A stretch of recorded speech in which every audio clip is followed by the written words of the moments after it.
పూర్తి వివరాలకు చదవండి రేపటి అక్షర శిల్పం దినపత్రికలో.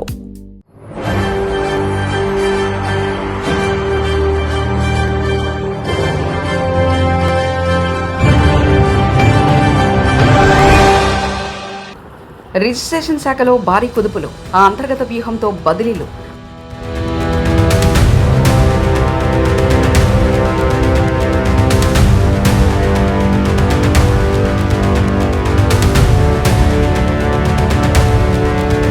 పరిపాలన మార్పుల పేరిట పావులు, నిషేధాల కాలంలోనూ ఆగని కొన్ని ఫైళ్ల వేగం.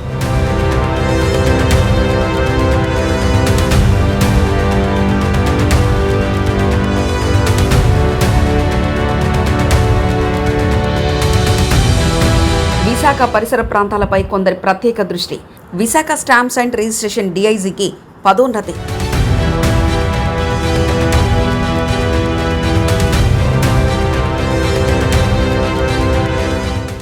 రాష్ట్రంలో అత్యధిక ఆదాయాన్ని ఆర్జించి పెట్టే రిజిస్ట్రేషన్లు, స్టాంపుల శాఖలో ఇటీవల జరుగుతున్న కొన్ని అంతర్గత పరిణామాలు సంచలనంగా మారుతున్నాయి.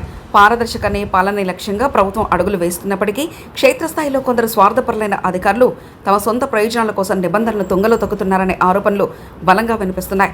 సాధారణంగా ప్రభుత్వ నిబంధన ప్రకారం సార్వత్రిక బదిలీపై స్పష్టమైన నియంత్రణలు, నిషేధాలు అమల్లో ఉన్నప్పటికీ పరిపాలన అవసరాల ముసుగులో కొన్ని కీలకమైన ఫైళ్లు అత్యంత వేగంగా కదులుతున్నట్లు సమాచారం. నచ్చింగ్ల పోస్టుల కోసం కొందరు అధికారులు గట్టిగానే పావులు కదుపుతున్నారనే ఆరోపణలు వినిపిస్తున్నాయి. నిబంధనల ఉల్లంఘన జరిగిందనే ముద్రపడకుండా అంతా అధికారిక నిబంధనలకు లోబడే జరుగుతుందనే రికార్డులు సృష్టిస్తూ తెర వెనుక వ్యూహాత్మక అడుగులు పడుతున్నట్లు తెలుస్తుంది. ఈ అంతర్గత సర్దుబాటు పర్వంలో రాష్ట్ర వ్యాప్తంగా ఉన్న ప్రధాన నగరాల శివర్లపై, ముఖ్యంగా విశాఖపట్నం, దాని చుట్టుపక్కల ఉన్న కీలకమైన సబ్ రిజిస్ట్రార్ కార్యాలయాలపై కొందరు అధికారులు దృష్టి కేంద్రీకరించింది. ఉత్తరాంధ్రకు గుండెకాయ లాంటి విశాఖ నగరంలో రియల్ ఎస్టేట్ వ్యాపారం, భూముల క్రయ విక్రయాలు భారీ ఎత్తున సాగుతుండటంతో ఇక్కడి సబ్ రిజిస్ట్రార్ కార్యాలయాలకు ఎప్పుడూ డిమాండ్ ఎక్కువగా ఉంటుంది. మధురవాడ, ఆనందపురం, పెందుర్తి, గాజువాక, గోపాలపట్నం వంటి అత్యధిక ఆదాయం సమకూర్చే లుక్రేటివ్ కీలక ప్రాంతాల్లో పోస్టింగ్లు దక్కించుకునేందుకు తీవ్రమైన అంతర్గత పోటీ నెలకొన్నట్టు సమాచారం. ఒకే స్థానంలో సుదీర్ఘకాలం పనిచేస్తున్నారనే సాంకేతిక కారణాన్ని చూపిస్తే పాతవారిని మార్చి తమకు అనుకూలమైన వారిని ఆయా స్థానాల్లో కూర్చోబెట్టేందుకు తెర వెనుక లాబియింగ్ చురుగ్గా సాగుతుందని టాక్. ముఖ్యంగా Visakha stamps and registration DIG బాలకృష్ణను పదోన్నతి లభించే అవకాశాలున్నాయి. ప్రస్తుతం ఐఏఎస్ ప్రమోషన్స్ ప్యానల్ లిస్టులో ఆయన పేరుంది. దీంతో త్వరలోనే ఆయన ఐఏఎస్ ప్రమోషన్ వస్తే బాలకృష్ణ ఇక్కడి నుంచి వెళ్ళిపోయే అవకాశం ఉంది. దీంతో రాష్ట్రంలో అనేక మంది కన్ను విశాఖ డీఐజీ సీటు మీదే ఉంది. ఇందుకోసం ఇప్పటికే కొందరు పక్క జిల్లాల అధికారులు పెద్ద ఎత్తున అమాత్యుల ద్వారా పావులు కలుపుతున్నట్లు శాఖలో చర్చ జరుగుతుంది. దీంతో పాటు జిల్లాలో మధురవాడ, ఆనందపురం, భీమిలి, గాజువాక సబ్ రిజిస్ట్రార్ పోస్టులకు కూడా విపరీతంగా డిమాండ్ ఉంది. ఈ స్థానాల కోసం కూడా తీవ్రమైన పోటీ నెలకొంది. సాధారణంగా బదిలీల ప్రక్రియ అంతా బహిరంగంగానూ మార్గదర్శకాలకు లోపడి జరగాల్సి ఉండగా ఇక్కడ మాత్రం అంతా రహస్యంగా కొద్ది రోజుల వ్యవధిలోనే ఫైళ్లకు ఆమోదముద్ర వేయించుకునేలా వ్యూహాత్మకంగా అడుగులు పడుతుండడం గమనార్హం. ఈ మొత్తం వ్యవహారంలో చట్టపరమైన చిక్కులు రాకుండా, అధికారికంగా ఎలాంటి లోపాలు కనిపించకుండా అంతా నిబంధన ప్రకారమే జరుగుతున్నట్లు రికార్డులను సృష్టిస్తున్నట్లు విమర్శకులు అభిప్రాయపడుతున్నారు. పరిపాలన అవసరాల కోసమే ఈ మార్పులు చేస్తున్నట్లు ఫైళ్లలో పేర్కొంటున్నప్పటికీ అంతర్గతంగా మాత్రం నచ్చిన వారికి నచ్చిన చోట సీట్లు కేటాయించేందుకు పెద్ద ఎత్తున తెరవెలుక లీలలు నడుస్తున్నాయని స్పష్టమవుతుంది.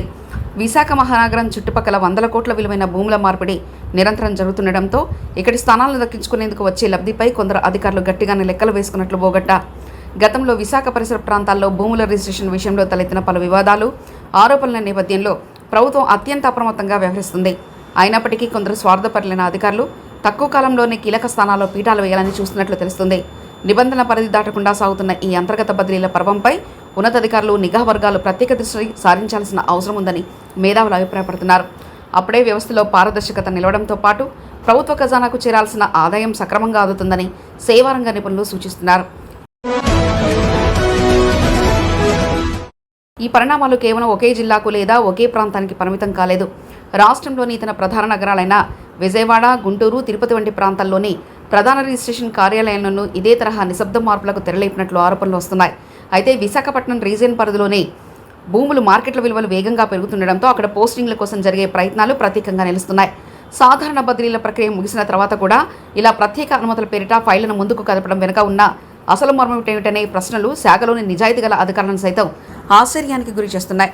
వ్యవస్థలో పారదర్శకతను పెంపొందించేందుకు ప్రభుత్వం డిజిటలైజేషన్, ఇతర సంస్కరణలు అమలు చేస్తున్నప్పటికీ క్షేత్రస్థాయిలో ఇలాంటి అంతర్గత సిఫార్సులు సర్దుబాటు ప్రభుత్వ ఆశయాలకు గండి కొడుతున్నాయనే విమర్శలు వ్యక్తమవుతున్నాయి.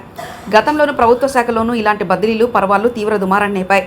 నిబంధనలను అతిక్రమించి వేసిన బదిలీల వల్ల వ్యవస్థలో పారదర్శకతను పెంపొందించేందుకు ప్రభుత్వం డిజిటలైజేషన్, ఇతర సంస్కరణలు అమలు చేస్తున్నప్పటికీ క్షేత్రస్థాయిలో ఇలాంటి అంతర్గత సిఫార్సులు సర్దుబాటు ప్రభుత్వ ఆశయాలకు గండి కొడుతున్నాయనే విమర్శలు వ్యక్తమవుతున్నాయి.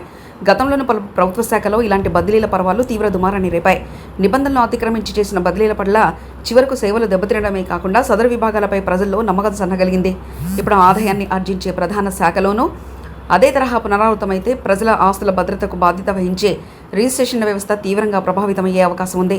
ఈ అంతర్గత బదిలీల ఫైళ్ల వెనుక ఉన్న అసలు సూత్రధారులు ఎవరు, నిబంధనల నిషేధాన్ని దాటుకుని ఫైళ్లు ఏ విధంగా ముందుకు సాగుతున్నాయనే అంశాలపై ఉన్నతాధికారులు నిష్పక్షపాతంగా విచారణ జరపాల్సిన అవసరం ఎంతైనా ఉంది. నిజాయితీ గల అధికారులు ఉత్సాహాన్ని దెబ్బతీసే విధంగా సాగుతున్న ఈ అంతర్గత బదిలీలకు అడ్డుకట్ట వేయకపోతే భవిష్యత్తులో అది ప్రభుత్వ ప్రతిష్టకు భంగం కలిగించవచ్చు.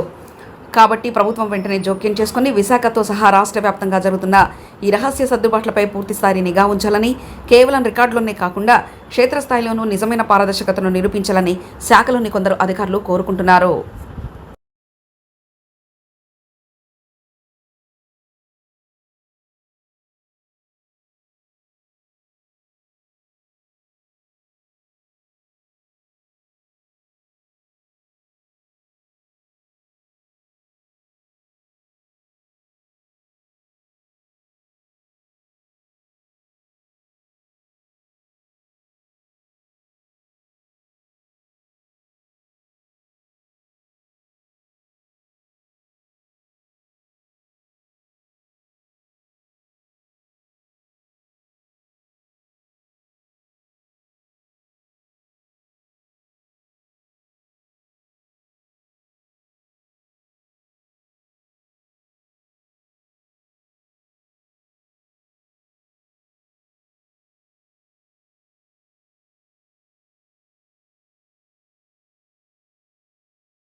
మరిన్ని కథనాల కోసం సబ్స్క్రైబ్ చేసుకోండి మీ అక్షర శిల్పం. పూర్తి వివరాలకు చదవండి రేపటి అక్షర శిల్పం దినపత్రికలో.